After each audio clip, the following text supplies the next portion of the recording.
Good morning, everybody. Today is February 17th, 2021, and we are going to be taking a look at gold, silver, the S&P 500, and Bitcoin. So let's get started. Gold, I am still bearish on gold. Gold is still dropping. Gold has just broken below this green line, which makes me double down on my bearish posture on gold, and I am still looking for a retracement all the way down into this box down here. And that should come sometime in the end of next month. That's what I'm looking for. If we bounce, however, we now need to break this green line to the upside. We have a lot of overhead resistance, and we still need to get above this red line. Now this red line, I am going to start adjusting down to reflect where you need to be on the chart to break the top of the channel. It's too early to do that now, but in a couple of days, probably sometime in the middle of next week, this will start moving down. Silver. I still maintain my bullish posture on silver. We are trying to close an entire candle above this triangle.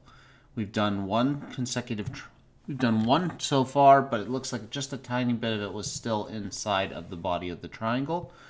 Now I am looking for this 4 to close. I would prefer to have this 4 close as a green candle, at least a green doji. If I can't get a green doji, I'll be satisfied with a close somewhere near the top of this 3 candles body. S&P 500.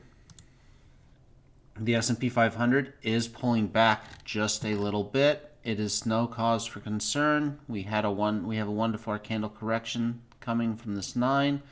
This 1 looks a little bit toppy. However, it looks like this 2 right here, and I'll zoom in so you can see a little bit better. This 2 is looking really nice and looks like it's trying to hold the top of this channel. We still have 5.5 hours to go.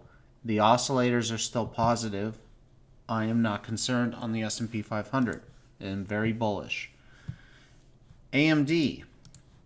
Now I had this on my charts because I was looking at maybe possibly finding an entry point for AMD, and I need to go to the weekly.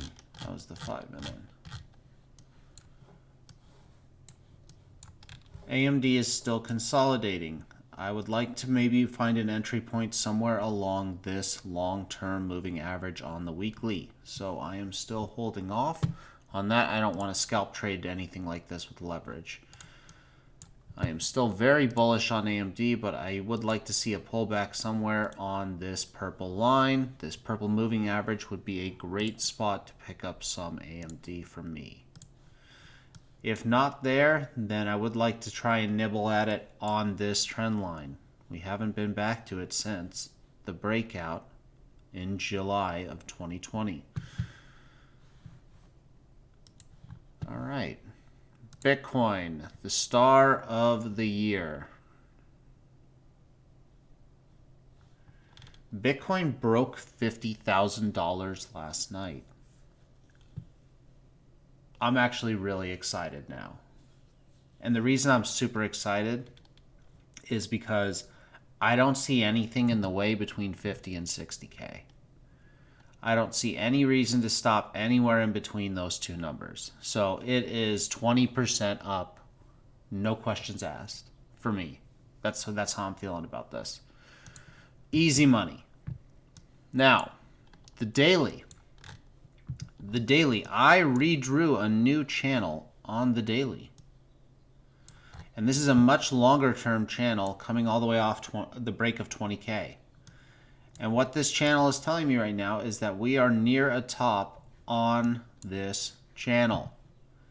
Can we break out of it? If we break out to the upside on the channel, the target is a $17,000 move to the upside, which would coincide with somewhere around the price of $67,000.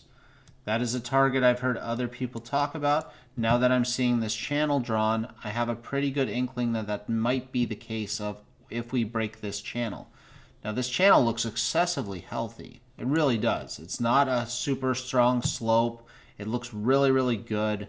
when you put it into context over all this time since December of last year. Now, where can you buy on this channel? Well, your new lows, I am looking at maybe the midpoint if we get a pullback. And to clean up the chart now, because we don't need these lines anymore, I will keep this red line. That will be the only line I keep because this is the current trend. And we need to adjust. So now, if you are unfortunately stuck out of this position, if I was stuck and I had not bought in yet, where would I be buying in? Well, right now, here are my lines. My line to break is going to be tomorrow's candle above this 2. Going above this red line and this channel. The point where I start to discuss if I'm going to switch my position from a bullish to a bearish posture is going to be at the bottom of this body on this 2 candle. And the point where I will commit to a strong pullback on this move down, is the break of this green candle below this red 1 wick. Now, if you listened to me earlier in the week, you'll know that I am treating this red 1 wick like a green one because the close was so close in price to this 6 close. And since that's the case, my entry came around right here on this yellow line, which, because this is a 2 to me, going above the 1. This 2 also went above the 9. And now we have a 3, in my opinion, going above the 2, going above the 9. We have wicked out of the channel, which makes me very, very positive on the price. Now, looking at the RSI, how is the RSI looking? The RSI is just hovering in the slightly overbought range. That is a great spot to stay. We should, if we can stay there for a long enough period of time, we can ride the top of this channel without breaking it for weeks. Now, the MACD is starting to flatten out. We will have to see where that plays out later in the week. The 4-hour chart. The 4-hour chart had my break right here to the upside. We had a channel break on the 4-hour. This channel top is now support. There is a little too much clutter on this chart, so I'm going to start cleaning things up. Our wedge did break down. However, with our wedge breakdown, we also punched back up into the top of the wedge and then broke out of it. And let's see what we can do. We're going to remove this because this is no longer valid. We're going to now be sitting there and saying, where is the price to break? Well, the price to break is right there to maintain a bullish stance. The spot where I start switching my position is going to be at the top of this 5 candle and where this 2 is at. And where do I become a bear? Well, my bearish posture, and actually I'm going to do it this way. My bullish and bearish posture switching occurs when we break back into this channel and if we break down on this channel.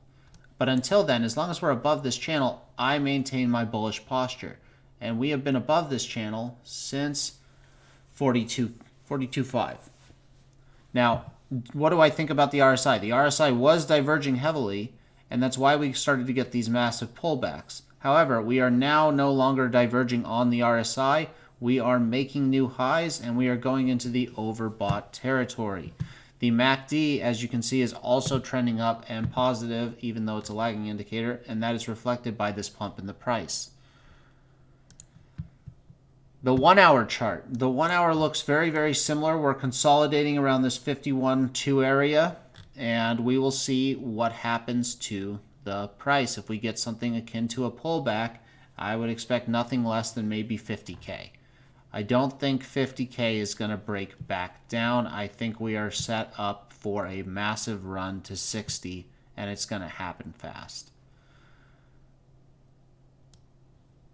Now, of course, we make the adjustment on all these lines to maintain a bullish posture, to break a bullish posture.